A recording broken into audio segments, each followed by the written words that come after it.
El Señor les bendiga a todos. Amén. Les amo mucho. Quiero dejarles saber que a los que oyeron mi oración el domingo pasado y le pidieron a Dios conmigo para que se llevara el calor del domingo pasado, el Señor los oyó. Muchas gracias. Amén. Les estoy profundamente agradecido. ¿A quienes más aquí les gusta el frío y están en solidaridad conmigo en esta mañana?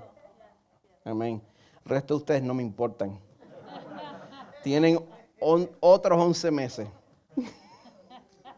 Pero bueno, esa no es la única solidaridad que estamos celebrando en esta mañana. Desde el principio hemos estado celebrando el Salvador que de varios pueblos ha hecho uno. Y eso sí que es un gran milagro. Para mí, yo considero eso un tesoro incalculable porque yo me doy cuenta de la ciudad donde estamos viviendo. Estamos viviendo en Orlando, Florida, y eso significa que la mayoría de nosotros aquí somos de Puerto Rico. Yo quiero que eso cambie. Amén. Es mi deseo. Es más, ¿quiénes aquí son de la República Dominicana? Bien. Mi esposa puede levantar la mitad de la mano. ¿Quiénes son de Cuba? El Señor los bendiga. ¿Quiénes son de Venezuela? Tenemos Colombia. Gente, eso es gracia sobre gracia. ¿Verdad que sí? Yo celebro esta diversidad porque aparte de Jesús, lo único que nosotros teníamos en común era nuestra caída, era nuestro pecado. Pero los que estamos en Cristo, sin importar cuál haya sido la patria donde nos criamos, ahora tenemos en común también una misma redención indestructible. Y hablando de tener cosas en común, les pregunto, ¿qué tienen en común? Esto no es un chiste, esto es una pregunta en verdad.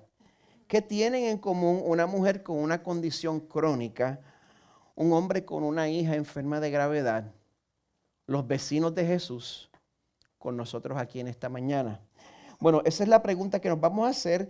Mientras investigamos la respuesta a esa pregunta, pues mi esperanza es que en el proceso eso nos ayude a descubrir exactamente cuál es la actitud que Dios bendice. Así que vamos a buscar en nuestras Biblias en Marcos 5:21. En este punto del Evangelio según San Marcos, Jesús nos ha demostrado que Él es un hombre con quien nadie se puede comparar. Nunca ha existido nadie como Él y nunca existirá nadie como Él. ¿Y pues qué sucede? Eso obliga a sus conciudadanos y nos obliga a nosotros hoy en día a decidir en qué categoría vamos a poner a este Jesús. Y esas categorías van a caer en uno de dos extremos. O vamos a tratar a Jesús como un estafador, como un charlatán, o lo vamos a tratar como el Mesías prometido, como Dios mismo hecho carne. No hace ningún sentido que tratemos a Jesús con ninguna neutralidad. Y como Él ha estado causando tanta conmoción, donde quiera que llega, se forma una multitud. Por eso, pues Jesús, vimos hace par de semanas que Él le predicaba a la multitud desde un barco a la orilla del mar de Galilea. El domingo pasado vimos cómo Jesús cruzó el mar de Galilea y se topa con una tormenta que amenazaba con hundir el barco. Vemos cómo Él le ordenó directamente a la tormenta, hablándole a los elementos, y cómo calma la tormenta con su palabra. Y después vimos cómo al otro lado del mar Jesús echa fuera una legión de demonios de un hombre. Y también vimos que la reacción a estos dos milagros fue la misma. La gente se alegró mucho. No, esa no fue la reacción. Fue temor. La gente estuvo atemorizada en la presencia de un ser completamente poderoso y perfectamente santo. Pues en el pasaje que vamos a cubrir hoy vamos a ver lo que sucede después que Jesús navega de vuelta al otro lado del mar. Así que les quiero pedir que oremos juntos para que Dios nos ayude en esta mañana. ¿Sí? Padre que estás en los cielos, te necesito. Padre que estás en los cielos, yo soy débil. Padre que estás en los cielos, yo no puedo hacer el trabajo para el cual tú me has llamado. Yo te necesito a ti. Yo te doy gracias por tu palabra, por el regalo que es tu palabra, por estos pasajes que nos muestran que en medio del dolor y del quebrantamiento que ha traído nuestro pecado, Jesús hace nuevas todas las cosas. Gracias, Señor, esa es nuestra esperanza en medio del momento más desesperado. Te damos gracias, Señor, por mostrarnos todos estos ejemplos de fe. Tanto el ejemplo de la fe que persevera, como el otro ejemplo de la fe ausente, Señor. Gracias por permitirnos ver cómo eso se ve y lo que eso causa. Pedimos, Señor, que nos des esa fe, que nos des la fuerza para perseverar cuando las circunstancias nos desanimen. Señor, que tú nos des la fe y la fuerza para perseverar cuando no queremos más, cuando no tenemos ganas. Que nos libre, Señor, también de desarrollar una familiaridad contigo que se vuelva condescendiente. Que te veamos como quien eres y que nuestros corazones siempre sean sensibles al Jesús que se ofreció por nosotros. Pedimos en su nombre poderoso. Amén. Mi impresión es que cuando se habla de los padres fundadores de los Estados Unidos, que la mayoría del tiempo estamos hablando de hombres que poseían una fe profunda. Pero ese no era el caso con todos. Entre los padres fundadores de esta nación existía un buen número de escépticos. Yo no sé si usted sabía eso. Por ejemplo, está el caso de Thomas Paine. La fuente de información más confiable de todos los tiempos de la humanidad, Wikipedia,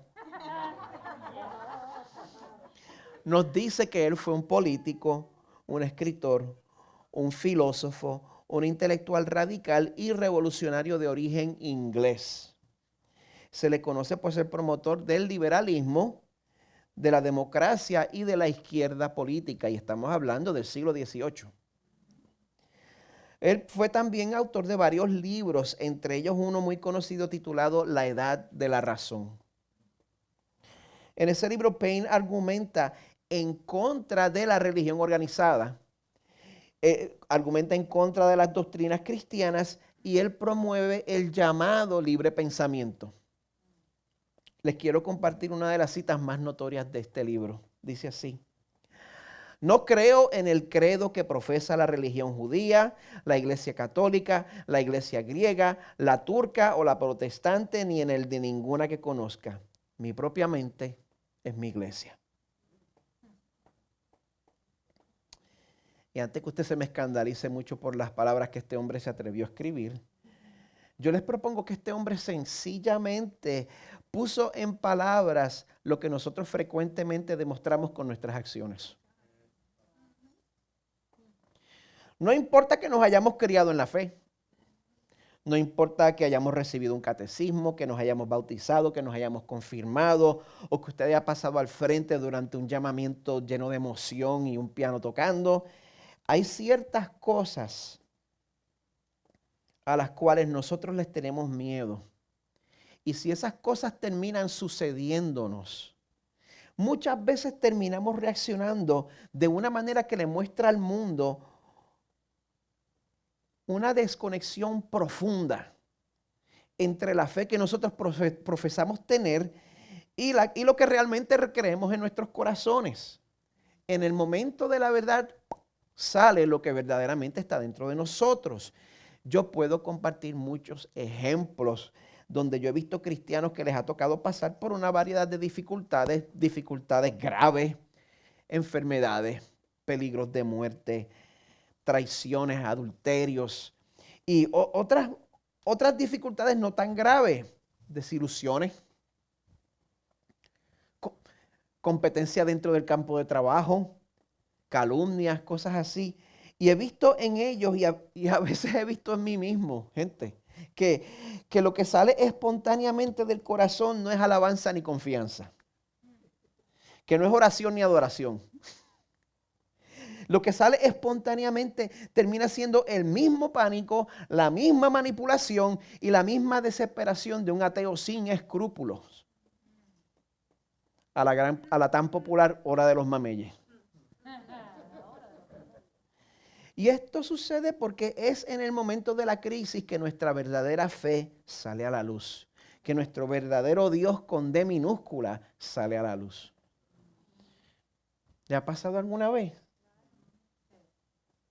Los que dijeron que no, ¿por qué me mienten? Todos eventualmente, de una manera o de otra, vamos a tener que enfrentar una situación en la cual nuestra fe va a ser puesta a prueba.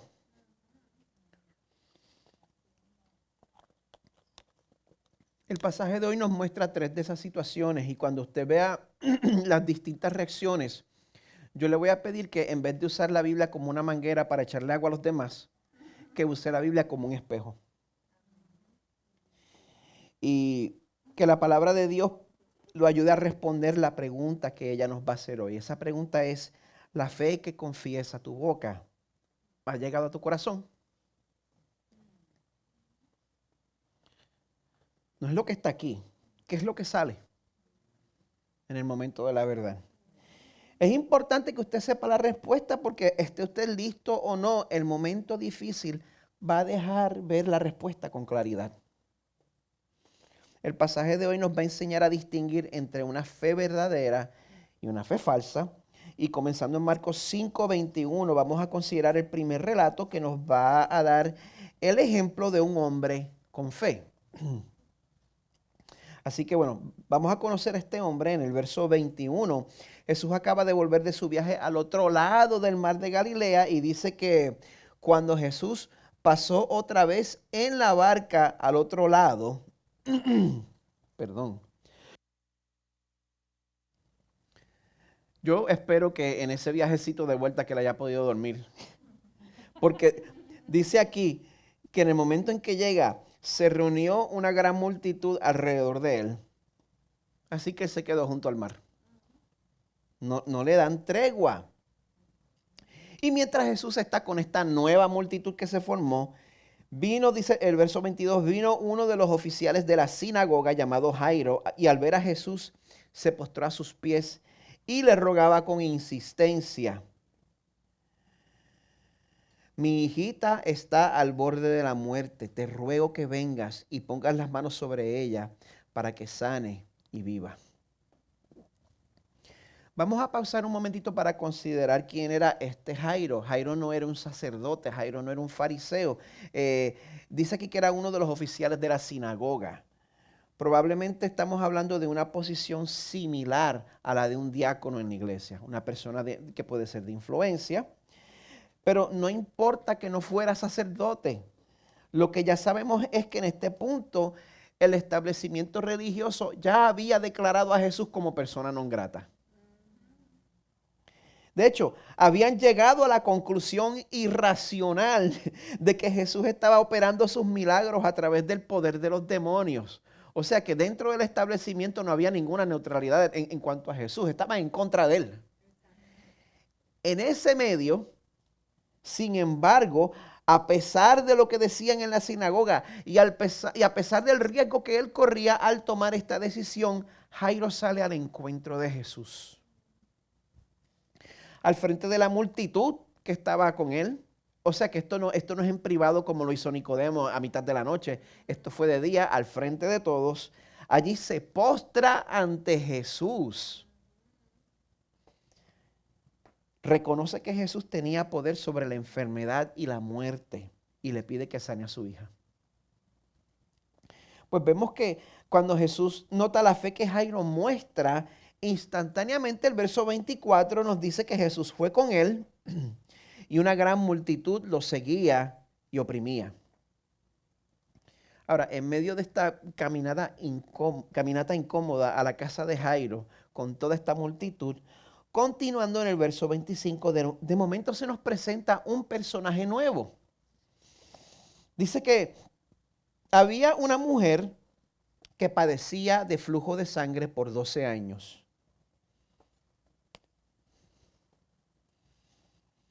Obviamente, pues yo no soy ningún experto médico, pero parece que esta mujer padecía de un periodo pesado que no se terminaba. Hoy en día, pues se sabe que hay muchas razones por las cuales eso puede pasar. Crecimientos benignos dentro del útero pueden ser una de las muchas causas. Pero desafortunadamente el conocimiento médico para entonces no era adecuado para tratar esta condición. Dice el verso 26 que esta mujer había sufrido mucho a manos de muchos médicos y había gastado todo lo que tenía sin provecho alguno, sino que al contrario había empeorado.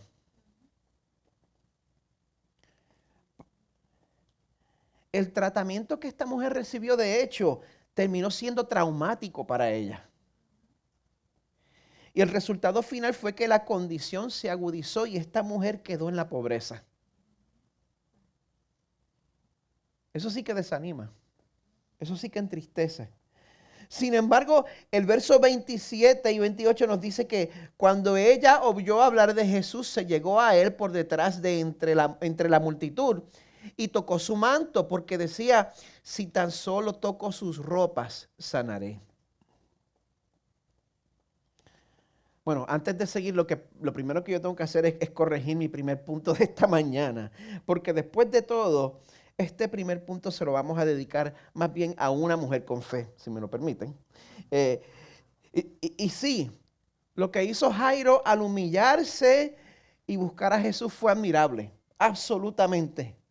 Pero si nosotros consideramos todos los obstáculos que esta mujer venció para llegar a este punto, si nosotros consideramos todos los riesgos que ella tomó para hacer lo que hizo, eso nos va a dar una idea más precisa de su condición y también de lo que esta mujer creía en cuanto a Jesús. Pero les advierto que esta próxima sección es de contenido maduro. Gente, la ley levítica establecía que toda mujer judía durante su periodo se consideraba ceremonialmente impura. Tenía que aislarse del resto de la población. Esta ley establecía que era necesario que ella pasara su tiempo más 7 días de purificación separada. Levítico 15 estoy hablando, pueden ustedes buscar ahí si quieren. Estoy en los versos 19 y 20, dice sobre la mujer pasando por su periodo, cualquiera que la toque quedará inmundo hasta el atardecer. También todo aquello sobre lo que ella se acueste durante su impureza menstrual quedará inmundo, y todo aquello sobre lo que ella se siente quedará inmundo. Entonces, pues al final tenía que practicar unos ritos, unas ceremonias que volvían a certificar su pureza ceremonial. Pero si el flujo era continuo, más adelante nos dice el verso 25, si una mujer tiene un flujo de sangre por muchos días, no en el periodo de su impureza menstrual, o si tiene un flujo después de ese periodo, todos los días de su flujo impuro continuará como en los días de su impureza menstrual. Es inmunda. Vamos a tener un poco de perspectiva. Este mismo pasaje en Levítico 15 también imponía restricciones igual de estrictas para varones si tenían algún tipo de emisión involuntaria. Una de las intenciones de estas leyes era separar al pueblo de Dios de otros pueblos que tenían prácticas insalubres y proveer a las mujeres con un espacio seguro en el que pudieran pasar ese tiempo. Pero ¿qué sucede? Si nosotros combinamos estas leyes bien intencionadas con la manera en la cual nuestra naturaleza pecadora complica las cosas y con la cultura local, pues el resultado es que, como nosotros vemos a través de la historia, nosotros nunca sabemos qué hacer con las mujeres. Nadie dice amén, pero es la verdad. Y como nosotros nunca sabemos qué hacer con las mujeres, el resultado final siempre tiende a ser opresión. Así que la mujer que se nos presenta en este pasaje tiene que estar tan segura de que Jesús es alguien especial, que ella está dispuesta a arriesgar su libertad, quizás su vida, al integrarse con la población general y al atreverse a tocar un hombre con quien ella no estaba emparentada, que también era un rabino. Ya esos son como 5 strikes.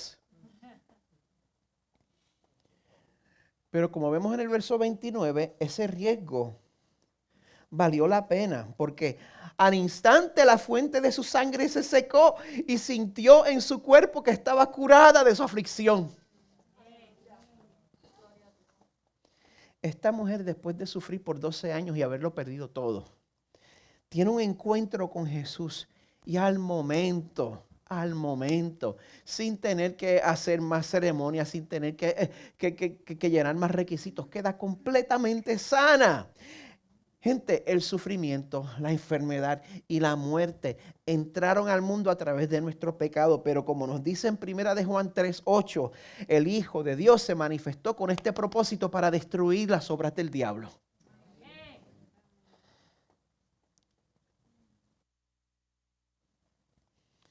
Pues en este momento me puedo imaginar esa mujer recibiendo el milagro, reprimiendo las explosiones que debían estar, las emociones que deberían estar explotando dentro de ella. Y, mejor yo me voy de aquí. Tratando de escurrirse calladita de todo eso para que nadie notara nada. Pero el verso 30 nos dice que enseguida Jesús, dándose cuenta de que había salido poder de él, volviéndose entre la gente, dijo: ¿quién ha tocado mi ropa?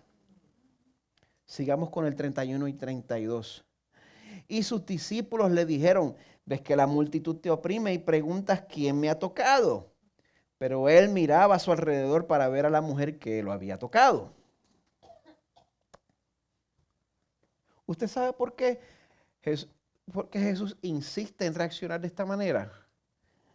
Porque cuando esta mujer toca a Jesús, en vez de Jesús ser hecho ceremonialmente impuro por la mujer, esta mujer es sanada y es limpiada por haber estado en contacto con él. Y sucede algo que Jesús nota.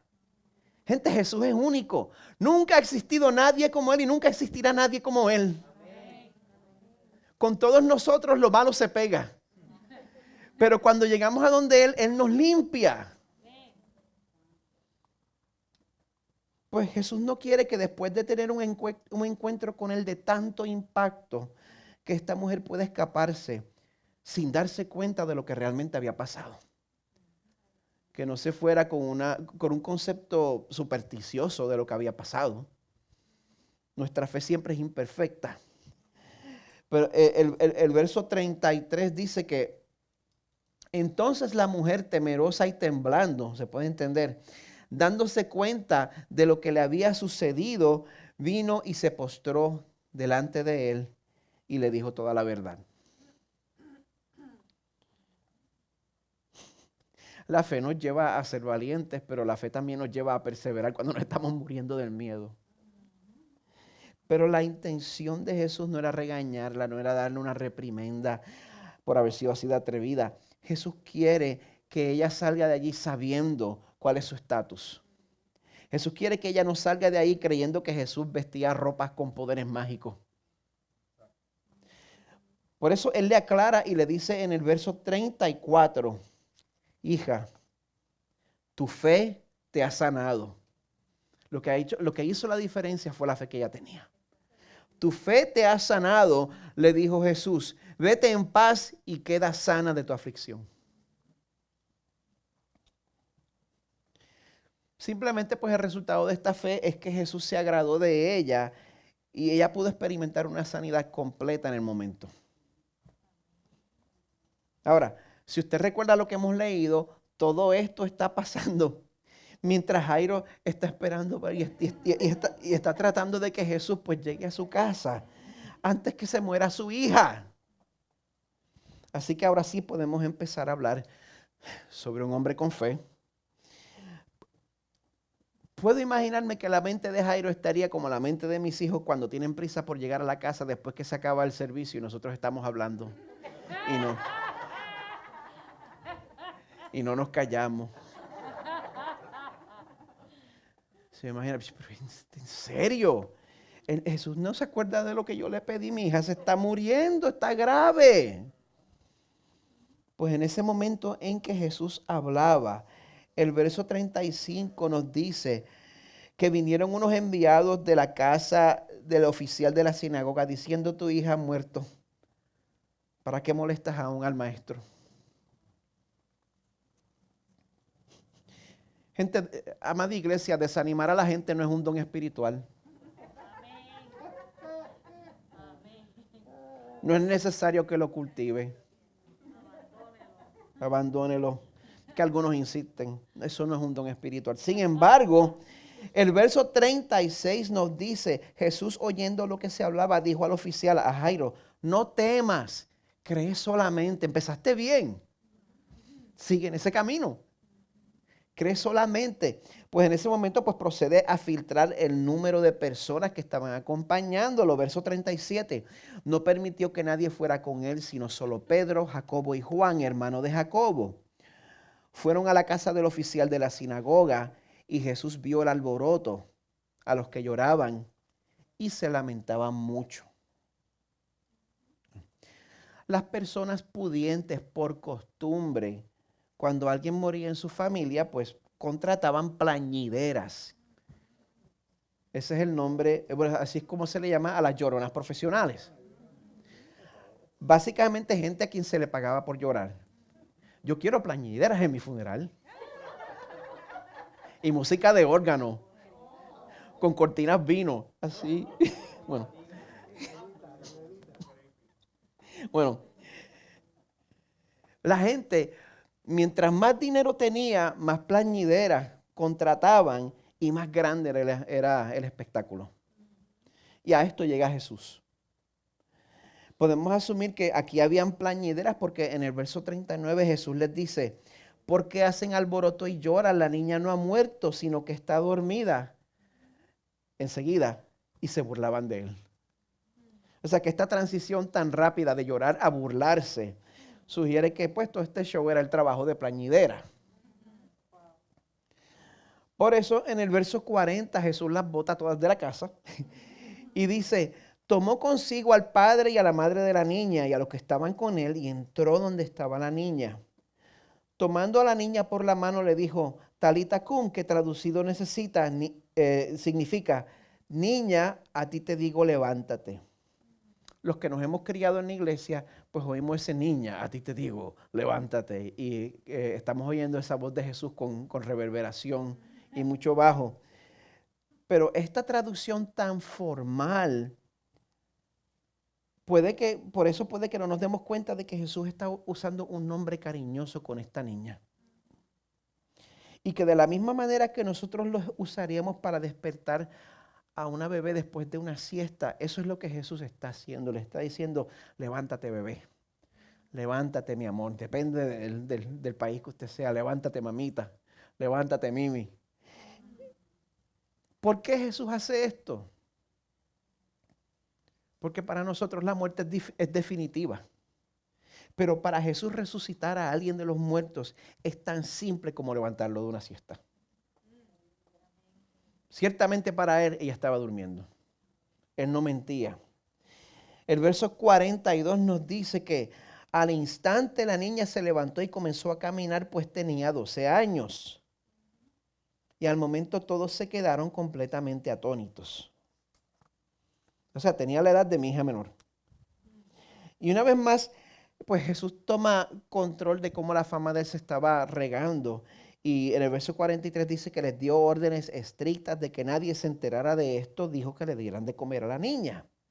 Pues vemos que el resultado de la fe de Jairo es que su hija experimenta la resurrección de los muertos. Pero cuando vemos estos dos incidentes, el incidente de la mujer con el flujo y de la hija de Jairo, ahí podemos aprender las características que distinguen lo que es una fe verdadera. ¿Qué cosas distinguen a una fe verdadera? Pues número uno, una fe verdadera busca a Jesús. Antes de buscar las cosas que nos consuelan a nosotros mismos, antes de buscar nuestros ídolos, la fe verdadera busca a Jesús más que el mismo milagro. Quizá las multitudes trataban a Jesús como curandero, pero tanto la mujer como Jairo se le acercan, quizás no sabiendo todo en cuanto a Jesús, pero sí reconociendo que Jesús era quien decía ser. Y por esa razón, la fe verdadera también toma riesgos. A pesar del estigma social que llevaba la mujer con el flujo de sangre, a pesar del peligro en el cual ella se puso al tomar las decisiones que tomó, y a pesar de las consecuencias que iba a acarrear la decisión de Jairo en la sinagoga, no sabemos qué pasó, pero sí sabemos que lo que los fariseos opinaban de Jesús en ese momento. A pesar de todos estos riesgos, la fe verdadera es una fe que persevera. Porque cuando ya tú has buscado una segunda, tercera, cuarta, quinta opinión y lo único que ha desaparecido es el dinero que pagaste. Esa fe persevera cuando tienes gente alrededor tuyo que están usando su don de desanimar. Que te desaniman con sus palabras. ¿Sabes por qué? Porque la fuerza de esta fe no está en las circunstancias. La fuerza de esta fe no está en cómo se ve el panorama. La fuerza de esa fe no está en la gente que nos rodea. La fuerza de esa fe no está en nuestro sentido de resolución, no está dentro de nosotros. La fuerza de esta fe está en el objeto de esa fe. En la persona en quien ponemos esa fe. El objeto de nuestra fe es el mismo Jesús que dijo en Juan 6:37, todo lo que el Padre me da, vendrá a mí. Y al que viene a mí de ningún modo lo echaré fuera.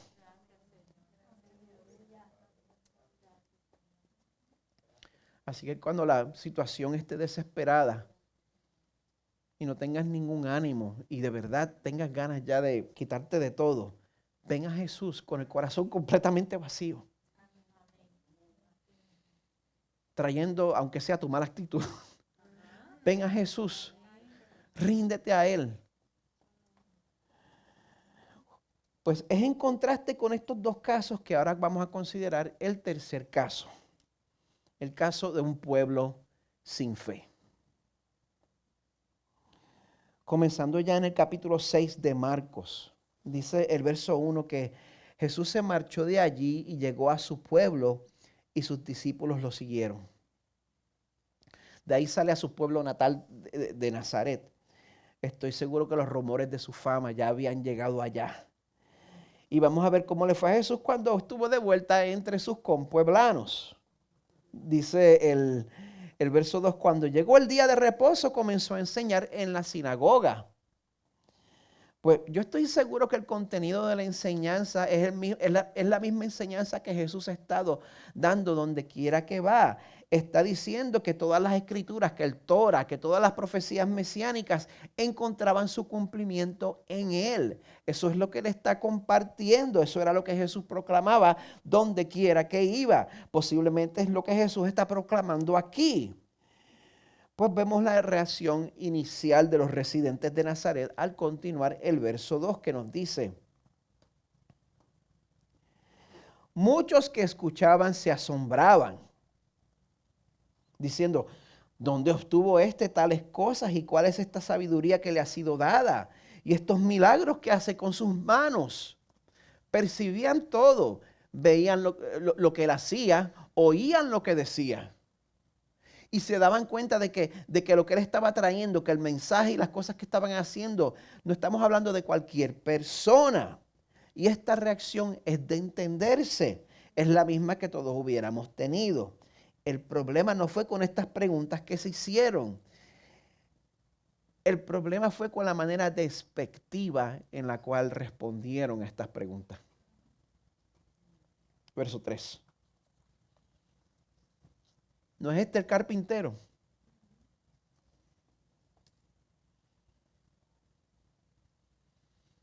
Estoy seguro que el Mesías verdadero no va a ser alguien que trabaja con las manos.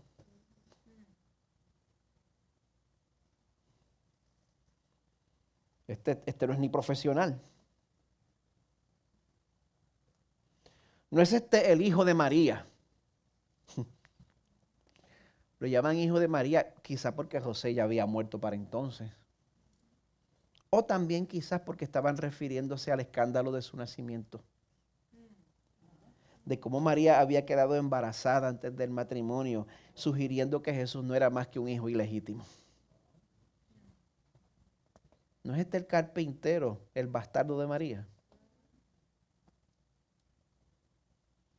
Y que no era superior ni a sus hermanos ni a sus hermanas, quienes ellos conocían. Se preguntaban, ¿no es este hermano de Jacobo, José, Judas y Simón? ¿No están sus hermanas aquí con nosotros?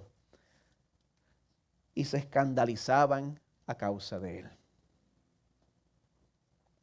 O sea, Jesús puede creerse la gran cosa, pero como dice el dicho, burro viejo se ven de lejos. Para nosotros este Jesús no es nadie más que Chubito, el que corría por la calle descalzo. ¿Quién se cree que?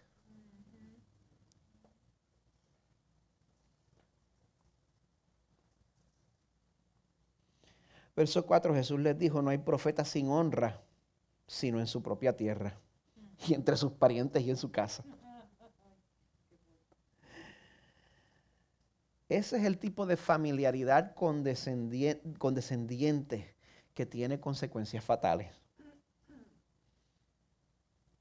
Tuvo consecuencias fatales en este pueblo. Dice el verso 5 que Jesús no pudo hacer allí ningún milagro, solo sanó a unos pocos enfermos sobre los cuales puso sus manos. Estaba maravillado de la incredulidad de ellos. Si algo que asombró a nuestro Señor fue la incredulidad. Y no estamos hablando de un asombro bueno. Y recorría las aldeas de alrededor enseñando. No se confunda al leer que Jesús no pudo hacer ningún tipo de milagro allí. No es que nosotros podamos tener al creador del universo atado o comprometido de alguna manera. No se me engañe. Porque hay gente que enseña que el Señor está completamente atado por nuestras palabras. Eso es herejía. Esto significa que al ver la falta de fe que prevalecía en este pueblo, Jesús no se permite bendecir ese tipo de actitud.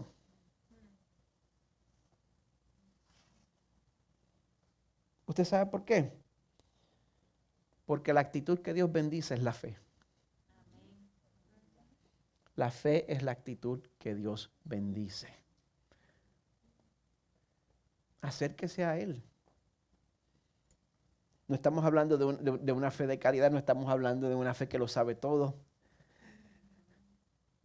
Pero en su bancarrota personal, acérquese a Él. Ahora, si usted participa en nuestros grupos de estudio y aplicación, usted sabe que este miércoles pasado se generó una discusión bien interesante en cuanto al tema de la fe. Porque la pregunta que surgió es que con lo que se sabía hasta entonces, ¿era razonable esperar que todos tuvieran fe en Jesús? La misma fe que se encontró en algunos, la fe que se encontró en Jairo, la fe que se encontró en esta mujer con el flujo. Parece que no. La información no era completa. Y Jesús estaba cuidándose de revelarse poco a poco y de no presentarse completamente a todos. Pero entonces las cosas se complican porque Jesús siempre responde a las personas sin fe reprochándoselo. ¿Qué podemos hacer? Porque Él es así. Bueno, esta semana preparándome para este sermón, la palabra de Dios me recordó que en verdad la cantidad de información que nosotros tenemos en verdad nunca se diferencia y nunca importa. Porque la fe nunca tiene que ver con la información que se tenga, la fe nunca tiene que ver con los milagros que nosotros hayamos presenciado. La fe siempre, siempre, siempre es un regalo de Dios. Efesios 2:8 nos dice que la fe no procede de ustedes, es don de Dios. Filipenses 1:29 nos dice que creer es algo que es concedido por amor de Cristo. Hebreos 12:2 dice que Jesús es el autor y consumador de la fe. No les puedo explicar cómo, pero la verdad es que a la misma vez, si nosotros no tenemos esta fe que solo Dios da, Dios de todas maneras nos responsabiliza por no tener esa fe. Y mucho más ahora que tenemos acceso a una revelación más completa, menos excusa tenemos. Así es como Dios trata con nosotros, yo no me voy a disculpar por eso.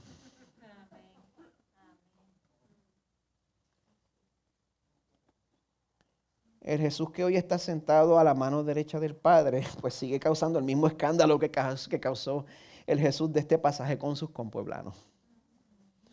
Así que, sabiendo la responsabilidad que tenemos, vamos a preguntarnos las pruebas que me toca pasar. Esa misma que usted está pensando, esa misma prueba que tanto le está haciendo la vida un yogur. Mi reacción a esas pruebas muestran un corazón lleno de fe o un corazón falto de fe. Amada iglesia, en Jesús hay esperanza. Voy a cerrar con esta cita del autor, del autor y predicador Paul Tripp. No va a estar en pantalla, se las voy a leer. Él escribe, gracias al sacrificio de Jesús, no tienes que esconderte en la culpa, la vergüenza y el miedo. Porque todas tus debilidades y todos tus fracasos y todos tus pecados han sido cubiertos por su sangre. Puedes correr a su presencia y decir, oh, creo, pero ayúdame en esas áreas donde no creo. Comparte la imperfección de tu fe con el Señor. Él no se va a asustar. Que Dios nos ayude a decir una y otra vez, Jesús es Dios, Jesús es Dios, Jesús es Dios, Jesús es Dios. Bendito sea su nombre por la eternidad. Así que los invito a que respondamos juntos a nuestro Salvador declarando, Señor Jesús, creo, ayúdame incredulidad. Vamos a expresar esa fe participando en la mesa del Señor. Invito al equipo de adoración a tomar su lugar.